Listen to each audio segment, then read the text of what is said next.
Hello guys, welcome back to my YouTube channel. If you're new here, please welcome. So today I have a very sad story of a 14-year-old girl who ran away from home. Akatiza kumba achitiza mai vake kuti aende anogara nemurume ane 31 years old kuti aende pabarika.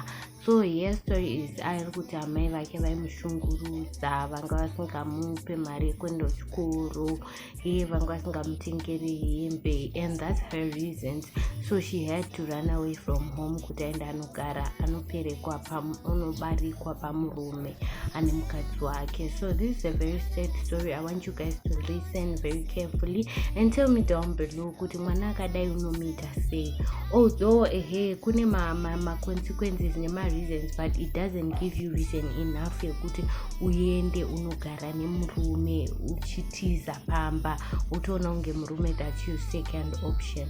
Comment down below after you guys have heard, tuone kuti nyaya iyi tingai analyze sei nemaonero enyu.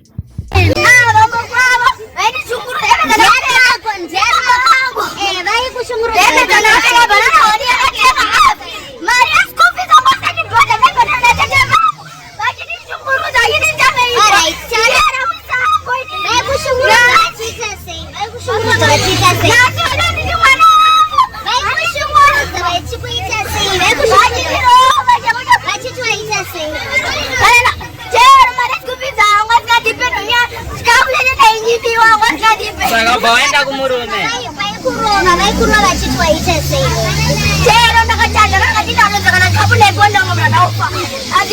Saka murume uri kuenda unogara naye pana murume wari kugara naye here. Murume achona akakudedzeyo akati chipo. Ndina kamunyepera makona ndoti ndina handi akunyepera makona ndondo kudako dzinomba ndaneta nosunguridzira. Iwo ni makore mangani? 14. Yapera ina dora manyoni baranga bari. Akadzokera ikoko ngashetinde kumba ari kuramba. Andina ona moto ndinotamoni badona pandide. Chichitwa namurumayo chinokuitidza tude kugara kuno. Abana. Chikagara kuda kuendera ikoko. Kuchikora chacho. Andina basa nada unobhadhara mari school fees. Mwana ane makonde. Ane makonde. Unafonda tata wangu namba dzano dzinosoro. Andina chikora badi mari yabhadhara mari yakabhadhara natete vangu akabhadhara mari. Ndafonera. Namba dzano dzere musoro munofonera dzotobharana mari yakabvisa pamari. Vakati ava.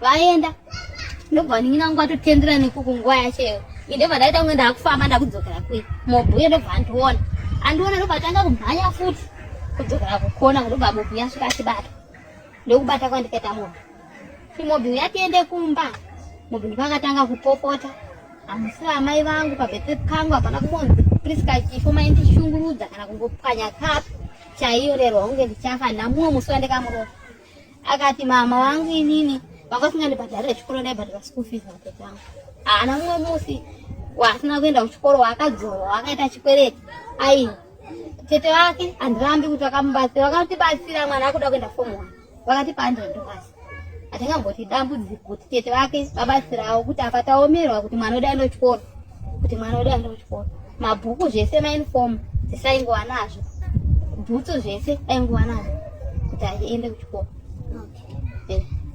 Semubereki masangana nezvamasangana nazvo makuchida kuti mubatsirwe munoda kubatsirwa sei panyaya iyi yamasangana nayo? Ini naida kubatsirwa panyaya yemwana yeye kuitira kuti denda ndaonawo vanhu vanokwanisa kundibatsira cheko kuti mwana yeye aita kuti abviswe pane murume nekuti chandisiri kuda semubereki kuti mwana yeye anga achiitwa mukadzi nemurume paeji yake ndaita kuti mwana wangu anga ari kuchikoro.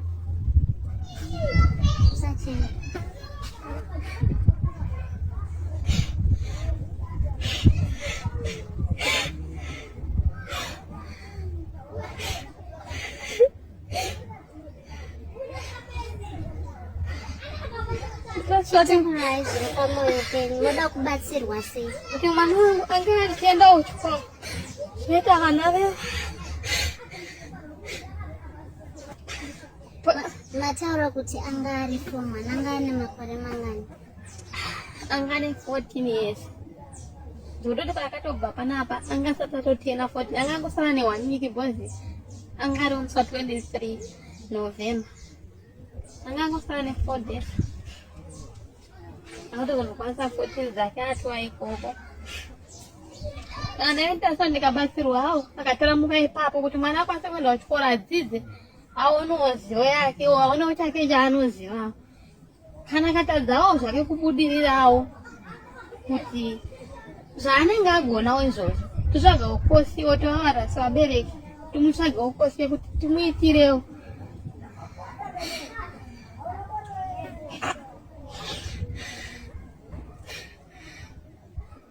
azona chinobatsira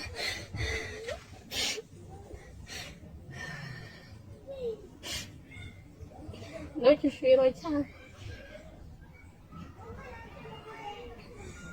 zvese zvekuti mwana ari kundituka ari kuita sei hazvina basa ndinomuregerera semubereki asi ndaingoda kuti mwana wangu adzoka aende kuchikoro chete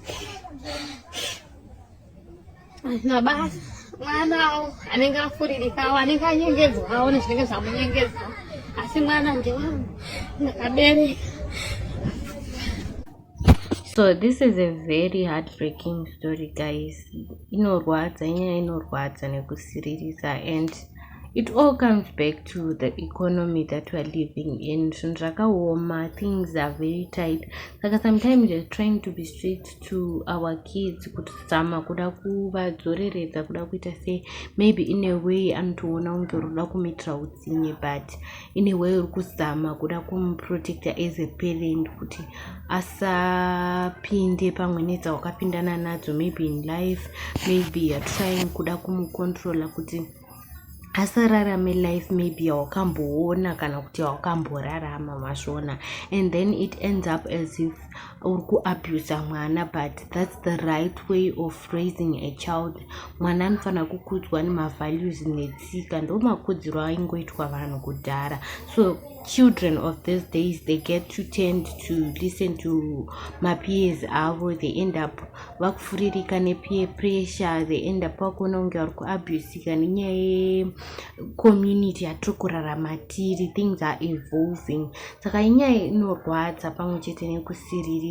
And also if mai ava vaibata mwana zvisina kunaka, she has learned her lesson. It can tell kuti amai ava she's regretting and she wants the best. Unzwa amai vachiti dai abatsirika aenda kuchikoro awanawo something chaanoita. It shows kuti she has that motherly love for the child, and yeah, inyaya inorwadza. Ndakaitarisa zvangu inyaya inorwadza. Guys, comment down below. I want you guys to comment kuti munozvionawo sei pamusoro penyaya iyi. How do you